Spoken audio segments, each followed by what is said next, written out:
জিবরিল আলাইহিস সালাম ওনার মাথা 7 আকাশের উপরে চলে যায়, পাও অথই তলদেশে চলে যায়। সিত্তু মিয়াতু জানা, 600 ডানা। লাউ কাশাফা জানা হাইলা গাত্তাল মাশরিক ওয়াল মাগরিব, 2 ডানা প্রসারিত করলে সৌর জগতের 2 সীমান্ত ঢাকা যায়। ওটা জমিনে কবর দিবে কোথায়? আল্লাহ জানে কোথায় কবর দিবে। তারপরে জিজ্ঞাসা করবে এইবার কে বাকি? তো মালাকুল মউত বলবে 9 জন বাকি। সামানিয়াতু মিন হামিলাতি আরশি, আপনার আরশ বহনকারী 8 জন আর আমি। আল্লাহ জোশে আসবে আর বলবে ফালিয়ামুত হামিলাতা আরশি, আমার আরশ বহনকারীর 8 জনেরও মৃত্যু হোক, এরাও মরে যাবে। এক এক জনের কান্দা হইলো 700 বছরের রাস্তা। মিন শাহমাতি উদুনিহি ইলা আতিহি সাবউমিয়াতি আম। যারা আরশ উঠায় আছেন ওনাদের এক কান্দা 700 বছরের রাস্তা। কোথায় দাফন হবে আল্লাহ জানে। তারপরে আল্লাহ জিজ্ঞাসা করবে এইবার কে বাকি? তো মালাকুল মউত চিৎকার দিয়া বলবে আনা ওয়া আনতাল হাইয়ুল লাযী লা তামুত, আমি আর আপনি চিরঞ্জীব। আল্লাহ বলবে ফাতামুত আনতা, এবার তোমার পালা। লিআন্নী কাতাবতুল মাউতা আলা মান তাহতা আরশি আল্লাযী লা ইয়ামুত হাই লা ইয়ামুত ফাহুয়া ফাওকা আরশি। কেননা আমি আরশ, আমার সিদ্ধান্ত এটাই, আরশের নিচে যে আছে তাকে মরতে হবে। চিরঞ্জীব শুধু আরশের উপরে যিনি বিরাজমান, অর্থাৎ আল্লাহ। সাইয়ুলকি আলাইহি সাকারাতাল মাউত, আল্লাহ মৃত্যুর যাতনা ওনার উপরে ঢালবেন। উনি একটা চিৎকার দিবেন আর পড়বেন আর বলবেন লাউ আলিমতু সাকরাতাল মাউত মা কাবাসতু আরওয়াহাল মুমিনিন। আমি যদি মৃত্যুর যাতনা সম্বন্ধে কিঞ্চিত ধারণা রাখতাম তো মুমিন মুসলমানকে আনার দায়িত্ব কোনোদিন দিতাম না। বিদায় অচিরেই আমাদের সব সম্পর্কগুলো ছিন্ন হয়ে যাবে। যদিও আজকে আমরা সম্পর্কের মাঝে বিরাজমান। একদিকে তাকাইলে ছেলেকে দেখা যায়, আরেক দিকে তাকাইলে মেয়েকে দেখা যায়, আরেক দিকে তাকাইলে স্ত্রীকে দেখা যায়, আরেক দিকে তাকাইলে ভাই বোনকে দেখা যায়, আরেক দিকে তাকাইলে আত্মীয় স্বজনকে দেখা যায়। আমরা সম্পর্কের মাঝে বর্তমানে বিরাজমান। অচিরেই একটা সময় আসতেছে সমস্ত সম্পর্ক ছিন্ন হয়ে যাবে। বৎসরের পর বৎসরও কেউ আমাদেরকে স্মরণ করবে না। আমাদের এই অঞ্চলে সবার কবরগুলাই বাড়ির আঙ্গিনায়, ঠিক না?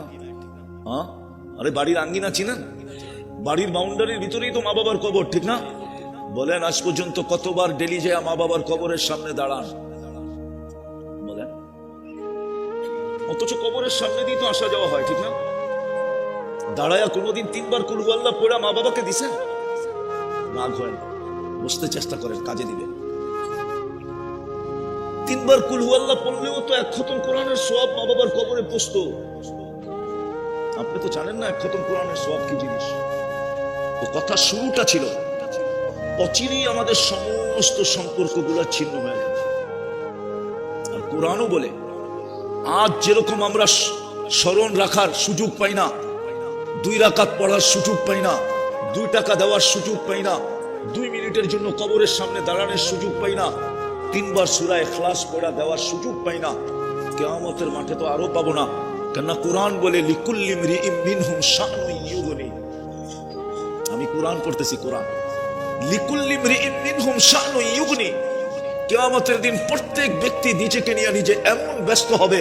তারপরেই কোরআন বলে ইয়াউমা ইয়াফিরুল মারউ মিন আখি, ভাই ভাইয়ের দিকে তাকানোর সুযোগ পাবে না, সব মা বাবার দিকে তাকানোর সুযোগ পাবে না, সন্তান মা বাবার দিকে তাকানোর সুযোগ পাবে না, কেউ কারো দিকে তাকানোর সুযোগ পাবে না। আল্লাহ এরকম ব্যস্ত করে দিবে, শুধু আমাদেরকে ব্যস্ত করবে না, বরং নবীরা রাসূলরা পর্যন্ত সুযোগ পাবে না মা বাবার দিকে তাকানোর।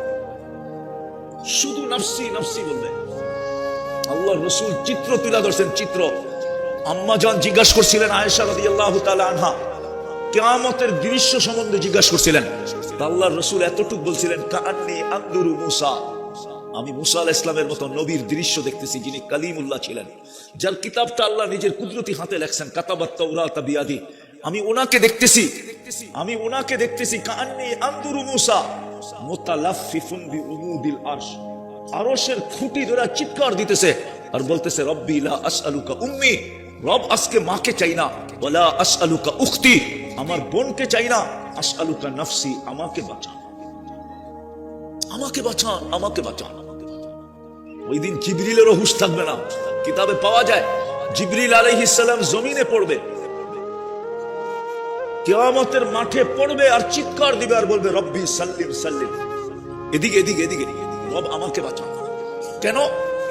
গাদিবা লাম ইয়াগদাব ক্বাবলু ওয়া লাম ইয়াগদাব বাদু। ওই দিন আল্লাহ এরকম রাগান্বিত হবেন, এর পূর্বে কখনো হন না, এর পরে আর কখনো হবেন না। আওয়াজ না, আওয়াজ না, আওয়াজ না, বিলকুল মনোযোগ। বিদায় আজকে যেরকম সম্পর্কের দিকে তাকানোর সময় আমাদের কাছে নাই, কালকে তো আরো থাকবে না। এই জন্য আমাদের শেখা উচিত। আমি পড়ায় কাছাকাছি চলে আসছি, এই জন্য আমাদের শেখা উচিত যে কোন সম্পর্কগুলা মৃত্যুর পরেও আমার সাথে থাকবে। কেউ আমাকে মনে করুক আর না করুক, কেউ আমার দিকে তাকাক আর না তাকাক, কোন সম্পর্কগুলো আমার সাথে থাকবে, যেই সম্পর্কগুলো আমাকে কাজে দিবে, যেই সম্পর্কগুলো আমার আঙ্গুল ধরে জান্নাত পর্যন্ত পৌঁছায় দিবে। শেখা উচিত। আছে কিছু সম্পর্ক আছে, কিছু সম্পর্ক আছে যে সম্পর্কগুলোর সাথে যদি আমি সম্পর্কিত হই, আমার সম্পর্কগুলা যদি ওই জায়গাগুলোর সাথে হয় বা ওই সম্পর্কগুলোর সাথে যদি আমি সংযুক্ত হই, তাইলে ইনশাআল্লাহ আশা করা যায়, আশা না গ্যারান্টি, 100-তে 100 গ্যারান্টি আমার আঙ্গুল ধরে জান্নাত পর্যন্ত পৌঁছায় দিবে। একটা দেখামো, কোরআনে আছে, কোরআনে ফেরেশতা বলবে নাহনু আউলিয়াউকুম ফিল হায়াতিদ দুনিয়া ওয়া ফিল আখিরা। দুনিয়ায় তুমি আমাকে দেখার সুযোগ হয় নাই, দুনিয়ায় যতদিন ছিল আমাদেরকে দেখার সুযোগ তোমার হয় নাই, কিন্তু এখন মরতে চললা তো, এখন থেকে তুমি আমাদেরকে দেখবে, আমরা তোমার সঙ্গে থাকবো। দুনিয়ায় ছিলাম তুমি দেখো নাই, কিন্তু আজকের থেকে তুমি আমাকে দেখবে, আমরা তোমার সঙ্গ দিব, সঙ্গে থাকবো। আখেরাতে তোমার সমস্ত গাঠিতে তোমার সঙ্গে থাকবো, জান্নাতের গেট পর্যন্ত পৌঁছাবো, তারপরে তোমাকে সালাম দিয়া ফিরবো, সালামুন তিবতুম ফাদখুলুহা খালিদিন। সালাম দিব, তারপরে বলবো ঢুকো, চিরদিনের জন্য জান্নাতে ঢুকো। একটা তো কোরআন থেকে দেখাইলাম, আরো দেখানো যায়। কিছু সম্পর্ক আছে যেটা আমাদের সাথে চিরদিন থাকবে। বলার মানুষ, লালমোহনের মানুষ, উচিত ছিল আমাদের এটা শিখা, এটা জানা উচিত ছিল, শিখা উচিত ছিল। তাইলে আজকে এই প্রশ্ন উঠানোর প্রয়োজন হতো না, যে প্রশ্ন আমি উঠাইছিলাম যে কে আছে 2 রাকাত বাবার জন্য পড়ে, কে আছে 2 টাকা বাবার জন্য ডেলি দান করে। এই প্রশ্ন উঠানোর প্রয়োজন হবে না, এই প্রশ্ন উঠানোর প্রয়োজন হবে না, এই প্রশ্ন উপস্থাপন করার দরকার হবে না, যদি ওই জিনিসগুলোর সাথে আমাদের সম্পর্ক থাকে। ওটা চিরদিন আমাদের সাথে থাকবে। আমি বললাম না, আঙ্গুল ধরে জান্নাত পর্যন্ত পৌঁছায় দিবে, কবর পর্যন্ত সালাম দিবে। কবর আমি লিখি না, জালালউদ্দিন সুয়ুতি রহমতুল্লাহ আলাইহি লেখছেন, লাশ যখন কবরের কাছে যাবে তো কবর লাশকে সালাম দিবে, কেউ শুনুক আর না শুনুক। লাশের কানে কানে কবর বলবে, ইদান উহাব্বিলু লাকা বাতনি খাদরা, তোকে রাখতে দেরি, আমার পেট সবুজ শ্যামল হতে দেরি হবে না। যেটাকে আল্লাহর রাসূল বলছেন রাউদাতুম মিন রিয়াদিল জান্নাহ, জান্নাতের বাগান হইতে দেরি হবে না। ওয়া ইউহাব্বিল জিসমাহু নূরা, তো শরীর নূরানি হইতে দেরি হবে না। ওয়া ইয়াসআদ রূহুকা ইলাল্লাহ, তো রূহ আল্লাহর সান্নিধ্যে চলে যাবে।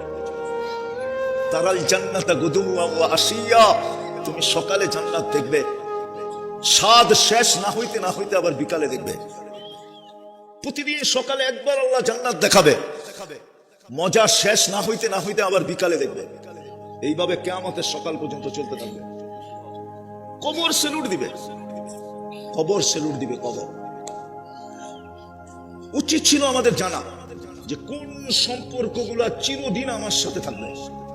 দুনিয়ার সব সম্পর্কই তো ছেদ হয়ে যাবে, সত্য এটাই, কিন্তু আমরা তো দুনিয়ার সম্পর্কগুলোর সাথে সম্পর্কিত, সারাদিন দুনিয়ার সম্পর্কের পিছনে দৌড়াই, না শিখতে চাই না সম্পর্ক জুড়তে চাই।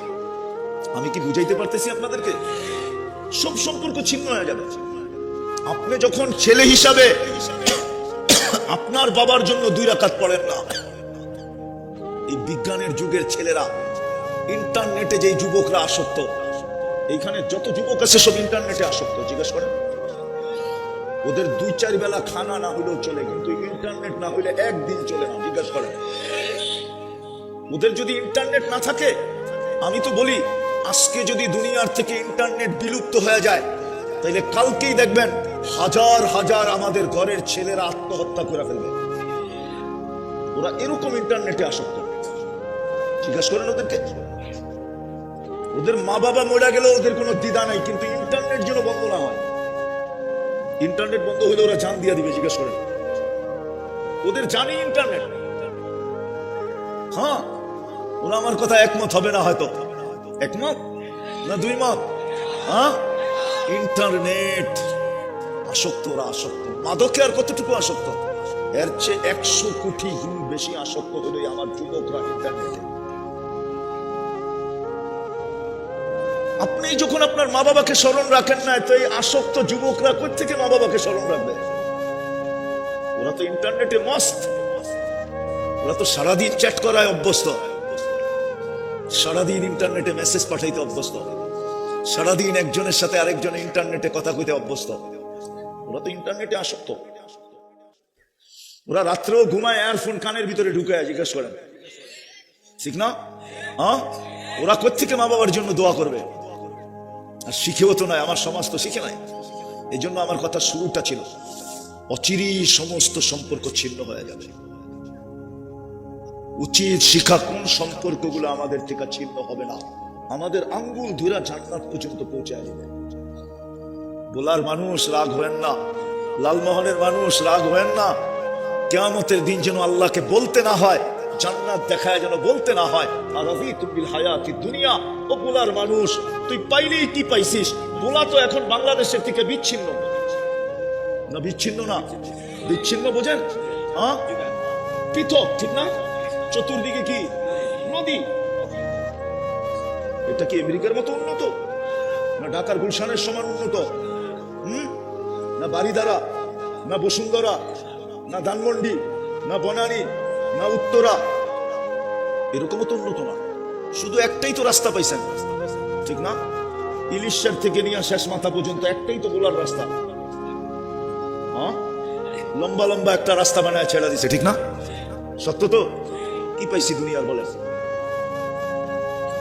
কি পাইলাম দুনিয়ার? বুঝলাম আমেরিকা আল্লাহ ভুলা গেছে, ও আমেরিকা পাইছে দুনিয়ার সবচেয়ে উন্নত। কানাডা আল্লাহ ভুলা গেছে, বুঝলাম ও কানাডা পায় আল্লাহ ভুলা গেছে দুনিয়ার সবচেয়ে উন্নত। অস্ট্রেলিয়া আল্লাহ দুনিয়া আল্লাহ পায়, আল্লাহ ভুলা গেছে অস্ট্রেলিয়া পায়। মনকে বুঝাইলাম দুনিয়ার সবচেয়ে উন্নত। বলার মানুষ আল্লাহ বললো কি পায় আমাকে বুঝা, কি পায় বুঝা গেলাম। অধিকাংশের গায়ের জ্যাকেট তো ওই পুরান কাপড়ের জ্যাকেট। রাগ হয় না, পায়ে হাত রাখি, একটা নতুন কাপড়ের জ্যাকেট, নতুন ব্র্যান্ডের জ্যাকেটও তো না, অস্কট পড়ে আছেন, এটাও তো পুরাতন। নতুন একটা ব্র্যান্ডের অস্কটও তো না। কি পায় আল্লাহ ভুলা গেলেন বলেন? অথচ সামান্য কিছু সম্পর্ক জড়লেই তো আঙ্গুল ধরে জান্নাতে নিয়ে যেত। চিনেন জান্নাত? হায় হায় হায় হায় হায়, জান্নাত সহজ ছিল। ওলামা আমার সাথে একমত হবে। এই জন্যই তো আল্লাহর রসুল কারো মাঝে উঠতে চান নাই। আল্লাহর মাঝে, আল্লাহর রসুল এই সমস্ত মানুষের মাঝে উঠতে চাইছেন, যারা সাধারণ মানুষ, মধ্যবিত্ত যাদেরকে বলা হয়, গরিব যাদেরকে বলা হয়। কোনো মতে জীবনটা চলতেছে, মন চাইলেও একটা ভালো কাপড় পরার সুযোগ নাই, মন চাইলেও একটা ভালো খাওয়ার সুযোগ নাই, মন চাইলেও একটা উচ্চ বিলাসী বাড়ি বানানোর সুযোগ নাই, মন চাইলেও একটা দামি সওয়ারি ব্যবহার করার সুযোগ নাই। দুনিয়া নিয়ে দুনিয়াতে কোনো মতে জীবনটা কাটতেছে।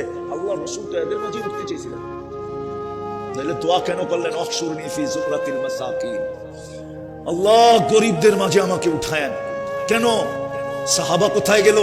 আউলিয়া কোথায় গেল? কুতুব কোথায় গেল? গৌস কোথায় গেল? আলেম কোথায় গেল? মুফতি কোথায় গেল? মুহাদ্দিস কোথায় গেল? হাফেজ কোথায় গেল? বড় বড় দিনদাররা কোথায় গেল? আল্লাহর রাসূল বলে ওদের মাঝে উঠতে চাই না, আমি তো এদের মাঝে উঠতে চাই। জান্নাত তো এদের জন্য সহজ, কিন্তু জান্নাতই তো চিনে না। চিনেন জান্নাত? চিনেন জান্নাত? তো চিনেন। আমার জাতির সামনে তো জান্নাত আলোচনা হয় না, কেউ জান্নাত ফুটায়া তোলে না যে জান্নাত জিনিসটা কি। আমার যুবকরা তো জান্নাত চিনে না। আমার বিশ্বাস, আমার যুবকদেরকে যদি জান্নাত চিনানো হইতো, আমার যুবকরা কোনোদিন ইন্টারনেটে আসক্ত হতো না, বরং জান্নাতে আসক্ত হতো। আমার যুবকরা কোনোদিন 14 তারিখে ভালোবাসা ডেতে আসক্ত হতো না, আমার যুবকরা জান্নাতে আসক্ত হতো। আমার যুবকরা কোনোদিন 31st নাইট করতো না, ওরা তো জান্নাতে আসক্ত হতো, জান্নাতের জন্য পাগল হতো। আমার সমাজ তো যুবকদেরকে জান্নাত চিনায় না, গুগলে তো জান্নাত নাই। আমার জাতির সামনে জান্নাতের বয়ান নাই। শুক্রবারে কেউ জান্নাত বয়ান করে না, ওয়াজ মাহফিল গুলাতে জান্নাত কেউ খুলা বলে না। জান্নাত জিনিসটা কি? চিনেন জান্নাত জিনিসটা কি? হ্যাঁ, আমি আস্তে আস্তে দেখে আসলাম, হায় হায় পথ পাবে কে আর লাফায় কে। রাগ হয় না, মানে বুঝেন না, চেয়ারে বসবে কে আর লাফায় কে। দাড়ি পাকা পাকা মানুষ লাফাইতেছে। আমি তো হাসতেছিলাম না, ভিতরে কাঁদতেছিলাম, যেটা আমার জাতির অবস্থা। হায়, ও যদি জান্নাতের জন্য লাফাইতো, ও যদি জান্নাতের জন্য দৌড়াইতো, ও যদি জান্নাতের জন্য ছুটতো, ও যদি জান্নাতের জন্য নাচতো, ও যদি জান্নাতের জন্য চিৎকার দিত, ও যদি জান্নাত জান্নাত বইলা হাত উঠায়া যদি আল্লাহর কাছে দোয়া করতো, তাহলে তো আল্লাহ জান্নাত দেওয়ার জন্য প্রস্তুত ছিল। জান্নাত তো এই উম্মতের জন্যই বানাইছেন, এলে তো জান্নাতই হতো না। আমার বিশ্বাস এই উম্মতে মুহাম্মদী না হইলে জান্নাত হতো না। উলামা একমত হবে না আমার সাথে? হবে কিনা দেখি, বলবো। হ্যাঁ, জান্নাতের কাতার হবে 120টা। কয়টা? 80 কাতারই তো আমরা। কয় কাতার? 80 কাতার। কয়জনকে দিবে? মুহাম্মাদুর একজনকে উঠায় 80 কাতার দিয়ে দিছে। বাকি কয় কাতার? 40 কাতার দিছে। 1.25 লক্ষ নবী, 312 জন রাসূল। কি দিছে? আরে কি দিছে? 40 কাতার কি দিছে? 1.25 লক্ষকে 40 কাতার ভাগ করলে পার্সেন্টেজ কতটুকু? আমি তো বলি সান্ত্বনা পুরস্কার দিছে। আল্লাহ মনে হয় দিতেই চাইছিলেন না, কিন্তু নবীরা প্রশ্ন উঠাবে, নবী বানাইলেন কেন, রসুল বানাইলেন কেন, জান্নাত দিবেন না? আল্লাহ বলে, লও 40 কাতার ভাগ করে নাও, কতটুকু পাইলা না পাইলা আমার বিষয় না, আসল জান্নাত যার জন্য বানাইছি তাকে আসল। আরেকটা দলিল দিব। হ্যাঁ, কোন মিস্ত্রিকে যদি, কোন ঠিকাদারকে যদি বাড়ি বানাইতে দেয়, বাড়ি কমপ্লিট করার পরে ঠিকাদার কি করে? বাড়ির মালিককে ডাইকা চাবি বুঝায়া দেয়, ঠিক না? হ্যাঁ, সত্য তো? হ্যাঁ, আর বলে ডিজাইন মতো হয়েছে কিনা দেখেন। চাবি বুঝা নেওয়ার পরে কিন্তু কোনো কমপ্লেইন চলবে না, ঠিক না? হ্যাঁ, জান্নাত বানানোর পরে আল্লাহ কাউকে ডাকেন নাই। 313 জন রসুল কাউকে ডাকেন নাই, শুধু বন্ধুকে ডাকছেন। 1.25 লক্ষ নবীর মধ্যে কাউকে ডাকেন নাই, বলছে বন্ধু জান্নাত আপনার জন্য, আপনার উম্মতের জন্য কমপ্লিট হয়ে গেছে, নিচে চোখে দেখা ওকে করে দেন, চাবি বুঝা নেন, পরে কমপ্লেইন করলে কিন্তু চলবে না। শুধু আমাদের নবীজিকে নিয়ে দেখায়া দিয়েছেন। দেখেন, এটাই তো প্রমাণ করে জান্নাত আমাদের জন্য। আর কি প্রমাণ দিব? কি উলামা প্রমাণ যথেষ্ট হয় না? যুক্তিতে মিলে না? না, মনে হয় অনেকের চেহারায় দেখা যায় যে যুক্তিতে মিলে না। নাইলে ওনাকে নিলেন না কেন, আর কাউকে নিলেন না কেন? আরো তো 3 জন কিতাবদারি রসুল আছে, আরো তো 4 জন প্রথম সারির রসুল ছিলেন, আরো তো 312 জন রসুল ছিলেন। রসুল তো 313 জন, 313 জন রসুল। এই জন্য বদরিও 313 জন। বদরিও আবার আমার ফতোয়া দিয়া দেয় কিনা এই ডরে তো কই না, নাইলে কয়া ফেলতাম। লেখাফের বিরুদ্ধে লেখা শুরু করে কিনা কয়া ফেলতাম। হ্যাঁ, আরে না, এই জন্য বদরিও 300, রসুল কয়জন? 313 জন। বদরি কয়জন? 313 জন। বড় বড় ফেরেশতা কয়জন? এই জন্য খোলাফায়ে রাশিদিনও 4 জন। খোলাফায়ে রাশিদিনও কয়জন? 4 জন। এই উম্মতের জন্য জান্নাত। এই উম্মত না হলে আমার বিশ্বাস, আমার তাখায়ুল, জান্নাত হতো না। কিন্তু আফসোস, এই উম্মত তো শিখলো না কোন সম্পর্কে আঙ্গুল ধরে জান্নাতই তো চিনে না। চিনলে তো জান্নাতের পাগল হইতো। যেমন সাহাবা জান্নাতের পাগল ছিল, ওই সমাজের এতটুকু বাচ্চা পর্যন্ত জান্নাতের পাগল ছিল। নাইলে 2 ভাইকে কুস্তি লাগানোর দরকারটা কি ছিল? কুস্তি তো আল্লাহ রসুল লাগান নাই, উপর থেকে হুকুম আসছে, বন্ধু তামসা দেখেন না, আমিও দেখি, আপনিও দেখেন, ওর থেকে হুকুম আসছে না। বাচ্চাও জান্নাতের পাগল। বড় ভাই গলায় ধরে বলছে, তোর জান্নাত হয়ে গেছে, আমার হইলে অসুবিধা কি? লা তাকদির ফি দুররিহা, মার দুধের ভিতরে গাদ্দারি করিস না, আর করস কর, তাতে আপত্তি নেই, কিন্তু এইখানে গাদ্দারি করিস না। এক জায়গাতে ঘুরতেছি, তোরে ধরে আসলামও, তুই কিচ্ছু কবি না। আল্লাহর রসুল তো হাততালি পড়ে দিছে, আল্লাহ আগে দিছে আমার মনে হয়। নাইলে তো আল্লাহর রসুল বাহবা বলতে পারে না, ওয়াহ ওয়াহ বলতে পারে না, যত বলতে আল্লাহ না বলে। ওমা ইয়ান্তিকু আনিল হাওয়া ইন হুয়া ইল্লা ওয়াহয়ুহা। আল্লাহর রসুল যে শাবাশ শাবাশ বলছে, এর আগে মনে হয় আল্লাহ বলছে শাবাশ শাবাশ শাবাশ। বাচ্চা পর্যন্ত জান্নাতের জন্য পাগল ছিল। আজকে তো দোলার মানুষ জান্নাত চিনেই না। যদি চিনতো তাহলে 4 পাবে আরেকজনে, ও নাচবে কেন? পথ পাবে আরেকজনে ও ছুটবে কেন? আসরের নামাজ বাদ দিয়া, জোহর বাদ দিয়া, মাগরিব বাদ দিয়া। আমি বিরোধিতা করতেছি না, বুঝাইতে চাইতেছি। জান্নাত চিনেন? চিনে তো না জান্নাত, শুধু শব্দটা চিনে, চিনে না জান্নাত। কি দিয়া বানাইছে? যার মাটি বানাইছে মুস্ক দিয়া। জান্নাতের মাটি মুস্ক, তুরাবুহাল মিস্ক, বুখারী শরীফের কথা। হাশিশুহা জাফরান, যার গা সব পিওর জাফরান। সবচেয়ে ছোট বাড়ি এই দুনিয়ার 10 গুণ সমান। সবচেয়ে ছোট রাজত্ব। হায় হায় হায়, এই উম্মত, এই উম্মত ওয়াদা তো আল্লাহর ছিল, ইন্নাল আরদা ইয়ারিসুহা ইবাদিয়াস সালিহুন। আল্লাহ বলছিল জান্নাতের নিশাগ্রস্ত হ, তোদেরকে আমি জমিন উঠাতে নেওয়ার জন্য আন্দোলন করতে হবে না। অঙ্গীকার তো ছিল, ইন্নাল আরদা ইয়ারিসুহা ইবাদিয়াস সালিহুন, নেককার তো হ।